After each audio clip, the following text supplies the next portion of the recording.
దీన్ని చూసి mutton keema fry అనుకున్నారా? కానే కాదు, ఇది pure veg soya keema fry. వెజిటేరియన్స్కి అయితే బెస్ట్ రెసిపీ. ఇంకా non veg lovers non veg తినండి డేస్లో దీన్ని హ్యాపీగా చేసుకుని తినొచ్చు. సూపర్ మార్కెట్లో మనకి సోయా గ్రాన్యూల్స్ అని దొరుకుతాయి, అవి తీసుకోవాలి. నేను 1 కప్తో ఈ ఫ్రై చేస్తున్నాను. ఈ గ్రాన్యూల్స్ని హాట్ వాటర్లో వేసి 1 మినిట్ అయ్యాక వాటర్ పిండేసుకుని పక్కన పెట్టుకోవాలి.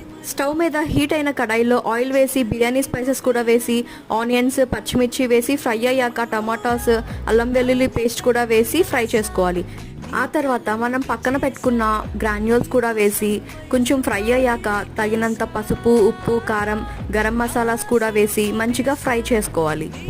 మనకి కావాల్సినంత వరకు ఫ్రై చేసుకున్నాక లాస్ట్లో కొత్తిమీర కూడా వేసుకోవాలి. ఇది రైస్లోకి చపాతీలోకి చాలా బాగుంటుంది. మటన్ కీమా తినేవాళ్ళు ఇది సోయా గ్రాన్యూల్స్తో చేసిందని అస్సలు గుర్తుపట్టలేరు, అంత టేస్టీగా ఉంటుంది. మీరు కూడా ట్రై చేసి ఎలా ఉందో కమెంట్ చేయండి.